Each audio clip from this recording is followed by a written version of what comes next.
दोस्तों, आज मैं आपको इन्वेस्टिगेशन के बारे में बताता हूँ। जब एफआईआर दर्ज हो जाती है तो उस मामले की विवेचना शुरू की जाती है। इन्वेस्टिगेशन की जो प्रक्रिया है एफआईआर दर्ज करने के बाद ही शुरू होती है। यह अमूमन जो थाने से जो जिस थाने में एफआईआर दर्ज हुई होती है उस थाने का थानेदार जो एसएचओ है वो भी इन्वेस्टिगेशन स्वयं कर सकता है। वो चाहे तो कि वो उस विवेचना को किसी दूसरे दरोगा को भी दे सकता है, वो उसकी विवेचना करेगा। विवेचना सीईओ भी करते हैं, जो क्षेत्राधिकारी होता है उस एरिए का। लेकिन सीईओ कुछ मामलों में ही विवेचना करते हैं, जैसे कोई दहेज मृत्यु का एफआईआर हो उसकी विवेचना करते हैं, या हर्जनेट के मामले हैं उसकी विवेचना करते हैं। इन लोगों को उसमें सीईओ को ही अधिकार होता है। बकिया जो है कत्ल के मुकदमे हैं, लूट डकैती, चोरी, बलात्कार, अपहरण, ये सब की विवेचना ये एसआई रैंक के अधिकारी ही करते हैं। एडिशनल एसपी चाहें तो वो स्वयं भी विवेचना कर सकते हैं, एसपी चाहें तो वो भी विवेचना कर सकते हैं। लेकिन एडिशनल एसपी बहुत रेयर मामलों में उनको विवेचना दी जा सकती है, क्योंकि उनके ऊपर काम बहुत होता है। वो पुलिस विभाग के जो संबंधित कर्मचारी होते हैं, अधिकारी होते हैं, उनकी भी जांच जो है एडिशनल एसपी स्तर से होता है। और भी जिले लेवल पे बहुत सारे काम होते हैं जो एडिशनल एसपी को ही निपटाने पड़ते हैं। इसलिए अमूमन विवेचना जो है ये सीईओ और एसएचओ लेवल पे ही होती है।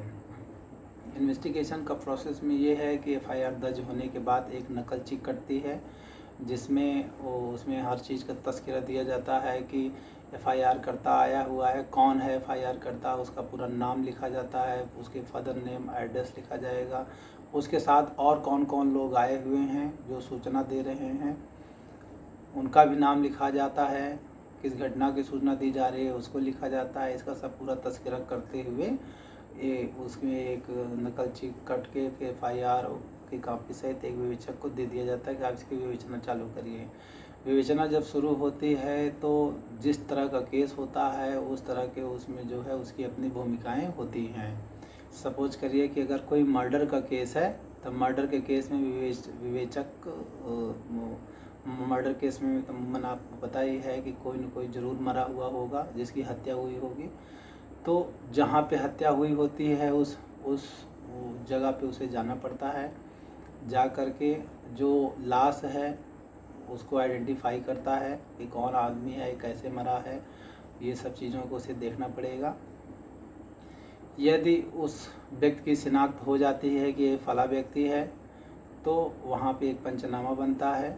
शिनाख्त नहीं भी हुई है तब भी उसका एक पंचनामा उसे बनाना पड़ता है। पंचनामा में क्या होता है कि 5 लोगों से उसमें राय ली जाती है कि यह व्यक्ति जो मरा हुआ है ये किन कारणों से मरा है, आपको क्या लगता है। तो उसी हिसाब से जो उसके ऊपर आई हुई चोटें होती हैं कुछ उसका विवरण देते हुए और मृत्यु का कारण जानने का कोशिश की जाती है और 5 व्यक्तियों का उसमें बयान लिखा जाता है। उन्हें पंचनामा का गवाह भी कहा जाता है। अगर वहाँ मौके पे सिटी मजिस्ट्रेट वगैरह आए हैं तो उनका भी बयान लिखा जाता है। इस तरह से वो एक पर्चा कटता है, उस पर्चे पे जो है ये सारी प्रक्रियाएं की जाती हैं। मृत्यु का कारण जानने के लिए फिर वो उस लाश का पोस्टमार्टम करवाते हैं। पोस्टमार्टम के लिए जो है संबंधित जिला अस्पताल लाश को भेजा जाता है, उसका पोस्टमार्टम होता है। पोस्टमार्टम में मृत्यु के का जो भी कारण होता है वो डॉक्टर्स अपनी रिपोर्ट लगा करके उसमें भेजते हैं। इसके बाद पोस्टमार्टम रिपोर्ट जब आ जाती है तो उसी हिसाब से विवेचना को आगे बढ़ाया जाता है। तब ये देखा जाता है कि जो ये अपराध हुआ है, जो ये हत्या हुई है, इस हत्या में और कौन से जो ऐसे व्यक्ति हैं जो साक्षी हैं जो इस घटना को देखा है, उसको जो है उसका फिर वो लोग अपना बयान लिखते हैं।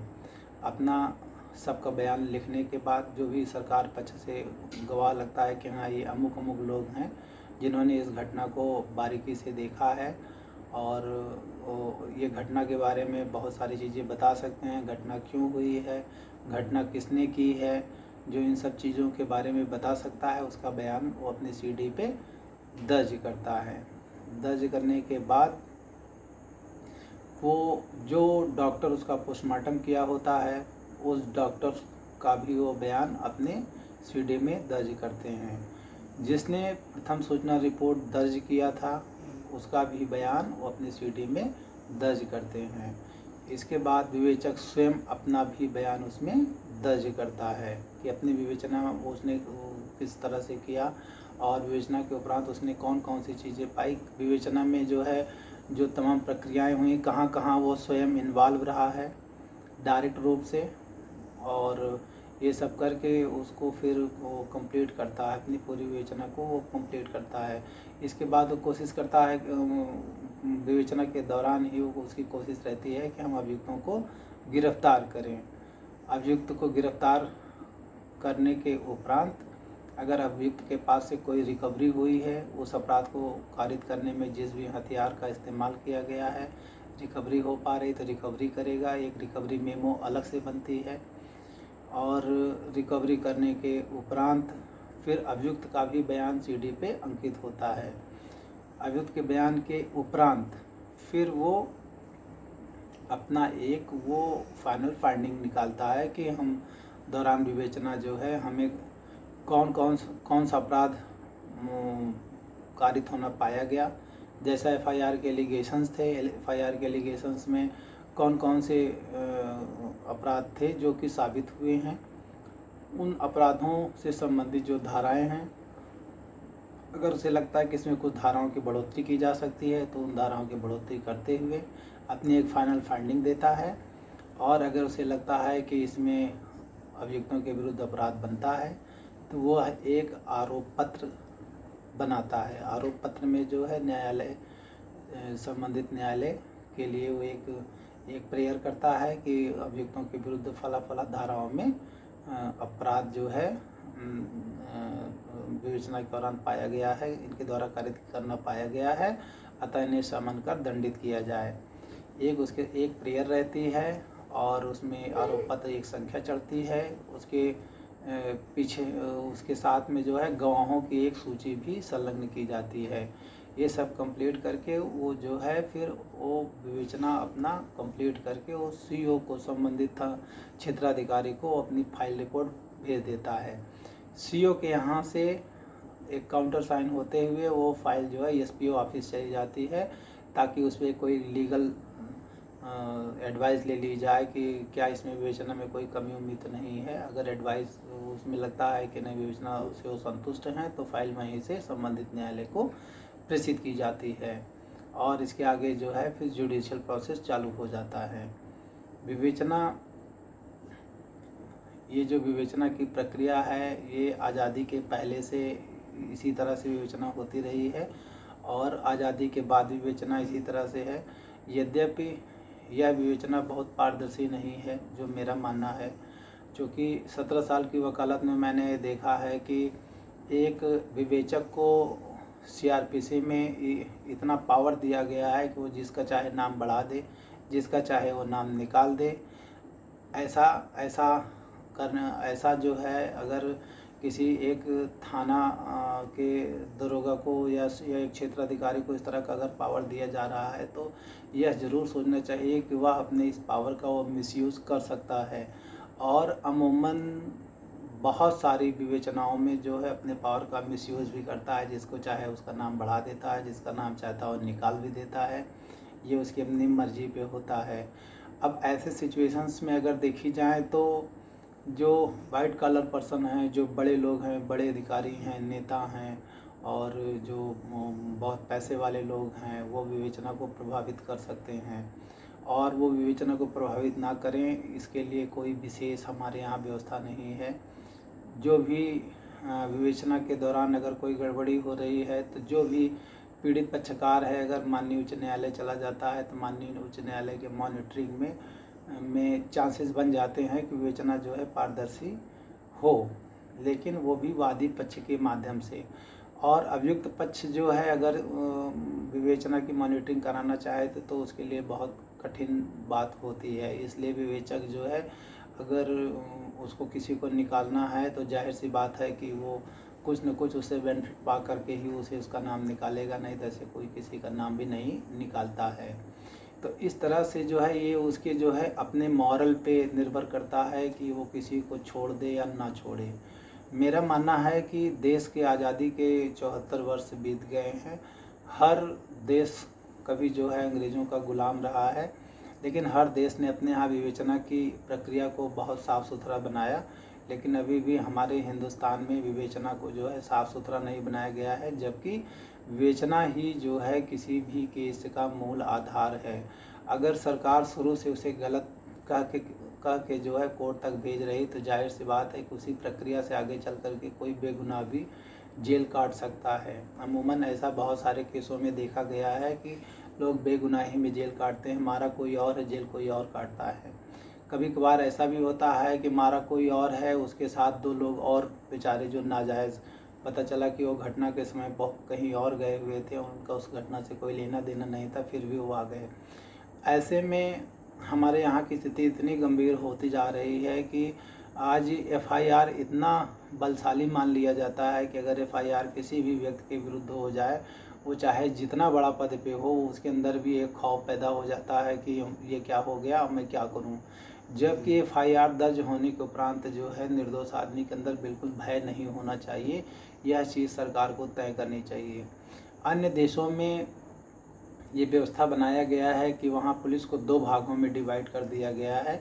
एक है जो कि पुलिस फॉर पब्लिक है और दूसरा है पुलिस फॉर जस्टिस है। जो पुलिस फॉर जस्टिस है वो न्यायपालिका के अधीन काम करती है। पुलिस फॉर पब्लिक वो उनका अपना डिपार्टमेंट है। कोई भी घटना की अगर सूचना आती है तो एफआईआर दर्ज करते हैं। वो उनका काम है जो एफआईआर दर्ज करके एफआईआर की कॉपी पुलिस फॉर जस्टिस को वो ट्रांसफ़र कर देते हैं। पुलिस फॉर जस्टिस के पास जब फाइल आ जाती है तो उनकी मॉनिटरिंग जो है एक क्या कहते हैं, एक अधिकारी जो एडवोकेट होता है उसी के माध्यम से उसकी मॉनिटरिंग भी पूरी होती है। जो शासकीय अधिवक्ता वो होता है भाई उस केस की पूरी मॉनिटरिंग भी करता है और अपने ही अधिकार क्षेत्र में, अपने ही संरक्षण में, अपनी देख रेख में पूरी विवेचना वो खुद से करवाता है और उसे पाता है कि नहीं इसमें जो है फला व्यक्तियों के विरुद्ध इसमें साक्ष्य उपलब्ध हैं, तो वो स्वयं उसको नोटिस जारी करके और उस प्रक्रिया को आगे बढ़ाता है। लेकिन अपने यहाँ इस तरह की व्यवस्था नहीं है, जिस कारण जो है विवेचना जो है वो स्वतंत्र रूप से नहीं हो पाती है और विवेचना जो है काफ़ी दोषपूर्ण ही हो पा रही है। और ये इसलिए जो है इस व्यवस्था को भी बदलने की ज़रूरत है। लेकिन मैं जानता हूँ कि आम जनता इस विषय में नहीं जानती है कि आखिर में गलती कहाँ है, गड़बड़ियाँ कहाँ पे हैं, किन विषय वस्तुओं को जो है समाज उठाए, कैसे जो है हम समाज को एक अच्छा न्याय दे सकें, इसके बारे में तनिक भी लोगों को संज्ञान नहीं रहता है। ना ही कोई चैनल इस पर कोई आवाज़ उठाता है, ना किसी अधिकारी को इसकी कोई ज़रूरत नहीं है। देखिए, हर आदमी को पसंद नहीं है कि कोई एक आदमी जो है राजतंत्र जैसा व्यवहार करे। हर आदमी लोकतंत्र चाहता है, लेकिन व्यवस्था आपके यहाँ अभी भी राजतंत्र जैसी है। इसमें लोकतंत्र के जो है परसेंटेज बहुत कम हैं, क्योंकि लोकतंत्र को विकसित करने के लिए जो भारी फेरबदल करने चाहिए थे आज़ादी के बाद से, अभी तक कोई भी फेरबदल नहीं कर पाए हैं, जिसके परिणाम स्वरूप ही है कि एक अच्छी क्वालिटी जो है लीडरशिप में नहीं जा पा रही है। जिसके परिणाम स्वरूप यह है कि एक भारी मात्रा में जो भ्रष्टाचार है उसको भी हम दूर नहीं कर पा रहे हैं, जिसके परिणाम स्वरूप जो है हमारी जो और भी बहुत सारे प्रक्रम चल रहे हैं वो भी जो है काफ़ी दोषपूर्ण हैं और हम कभी भी समय से किसी कार्य को पूर्ण भी नहीं कर पा रहे हैं। हम समय से बहुत पीछे रहते हैं। जब कोई घटना घट जाती है तो हम उस पर कोई विचार करते हैं, जो बहुत खेदजनक है।